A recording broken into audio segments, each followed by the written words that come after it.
we are back in Mr.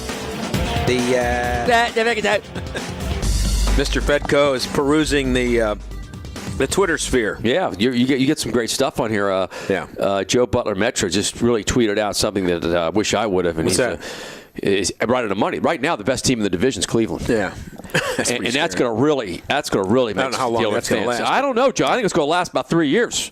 Oh well. I think it's going to last 3 years, and I think everyone makes fun of Hoyer. Everyone makes fun of this kid because no one knows who he is. Yeah, he's a no name. Okay. But that was an unbelievable win for them yesterday. We all picked Cincinnati. Did you? I picked Cincinnati. Absolutely. That was an unbelievable win. And that is a franchise-changing win for them. Big. Yesterday. And to me, that was the biggest score on the Now schedule. We've seen quarterbacks come and go, and flashes in the pan.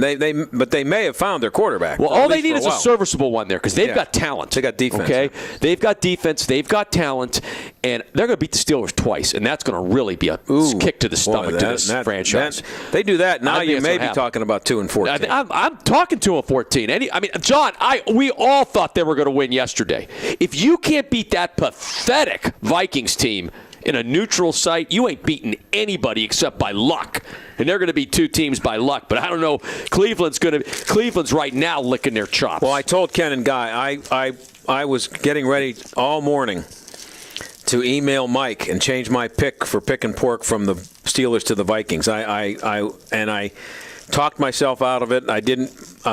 Should have. You should have. Well, because I kept looking. I said, Castle, they can't get beat by this guy. They can't get beat by this guy. They're going to score a bunch of points. I know that. Right, they scored enough to win. They're not going to get beat by this guy. So they did. So the defense is pathetic. The Steelers' defense is pathetic. I love Ryan Clark and I love Troy Polamalu, but man, it looks like they're getting old. When was the last time Troy Polamalu made a play? He's getting old. And those are great. They're great guys, and they were great players in their prime. And maybe they'll prove me wrong. This off week is perfect for them. They need to regroup. The season's not over. They're in a bad division. Brutal losses yesterday for Baltimore and Cincinnati. Yeah. That was a brutal loss for Cincinnati. It was a changing of the guard. Buffalo beat the Ravens. He threw 5 picks. Incredible. Yeah. Well, we all kind of knew we were saying after last season that's it for Baltimore. They're going to get in their window now too, where they're going to struggle. But if Cleveland has found a quarterback, and it appears they have, they are going to be. There's always that one surprise team. Every year in the NFL, there's somebody nobody thought was coming. They're them. You're right. Now, I know they're like 2-2 now, but they are them. The Cleveland Browns are going to the playoffs. And they're going to finish. You got them going to the playoffs. Absolutely. They're going to fit. Well, that was a huge, John. We all thought there were two things happened yesterday that solidified. We're now a quarter of the way through the season, so you can start looking at some analysis here. Two things happened yesterday that I'm going to make concrete opinions of just watching the NFL. Number one is the Steelers are even worse than we thought. I'm going 2-14. I thought 8-8. You're going 2-14. I'm not ready to go 2-14. They're pathetic, John. I still think 6-10. If you cannot beat the Vikings on a neutral site, you have immense problems.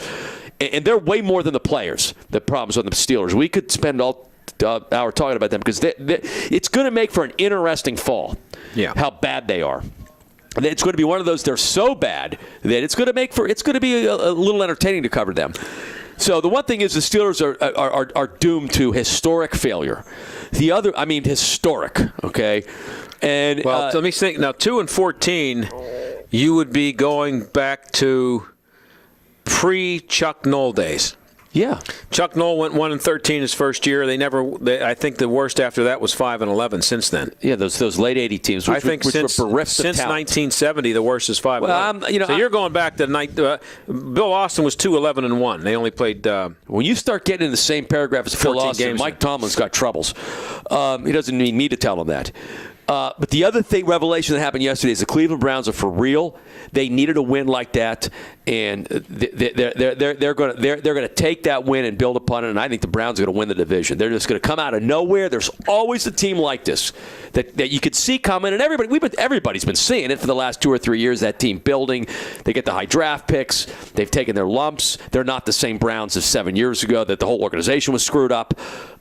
They've built it the right way, the way you do it in the NFL. Their window of opportunity is beginning, much like the Pirates' window of opportunity is just beginning. We're in for a 5-year run here with the Pirates, and the Browns are the Browns are going to be a force now, and that's going to make this even more painful. What we're about to go with the Steelers, because they ain't overcoming this next year. They're in the midst of a 3-year window, and I'm going to give Tomlin that before I start really before I go out and say, fire the guy. Well, next we're going year- to see how he can turn this around. Next year, in the next 3 Ben years. Roethlisberger's a year older, but so are Troy Polamalu, Ryan Clark, Brett Kiesel.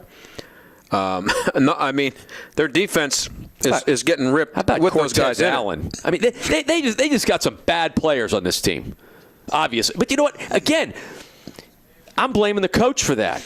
I just find it hard to believe that Kevin Colbert said, I'm driving this Mike Adams guy and stealing him in the second round and giving him to you. That's a discussion you have every year. I know that Bill Cowher had very little to do, paid very little attention to the personnel stuff that was going on with the scouts and looking at tapes and all that until right a couple of days. He used to annoy the scouting department. I know this because he would get involved late and then he would make picks and make decisions and they'd be bad ones based on, that would go against some of the hard work that the scouting department did. Yeah. There you go. Well, that was Chuck Knoll, but he cut Huey Richardson. Right. But like in 2 days. And I don't know that Knoll did the same thing, but coaches have been known to do that. I don't know what Tomlin's relationship with Kevin Colbert is. I don't know. Maybe Allen Robinson could help us with that, guys covering the beat.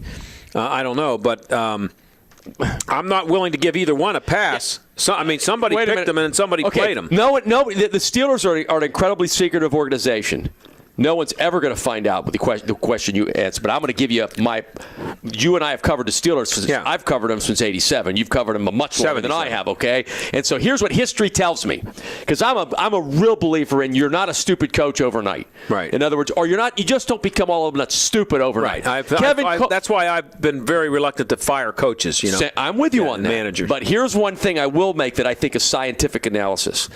Kevin Colbert was the architect of some incredible teams in the early 2000s, all the way up until this debacle. Okay? So what's the constant there with Kevin Colbert putting together incredible drafts? Teams in the 2000s were put together by Tom Donahoe. Okay, but early 2000s. I'm with you, but if you look into Hines Ward, Joey correct, Porter, and Tom guys Donahoe was a genius. Jerome Bettis. I'm a huge Tom Donahoe guy, okay? But I also think that Colbert had some great drafts in the 2000s, in the early 2000s. Now, he had a horrific one in 2009. I don't think anybody's even hearing that. No. Draft, okay? But who was the head coach in 2009? Mike Tomlin. Yeah, well, okay. So, so what's changed? There is no question that personnel is a major part of this. So who's making the call? Yeah, but remember too that the NFL is built for this to happen. Right, you're going to draft low. You draft low, it's much tougher. When Tom Donahoe was drafting in in the late 90s, they were still winning. They were 94, 95. These were teams that went to the Super Bowl, went to the AFC Championship game. And he still was able to get Hines Ward in the third round, Joey Porter in the third round, make a trade for Jerome Bettis, pick up guys as free agents. Where the Steelers excelled. They don't do that anymore. Where the Steelers excelled was getting linemen on the offensive and defensive side in the low rounds.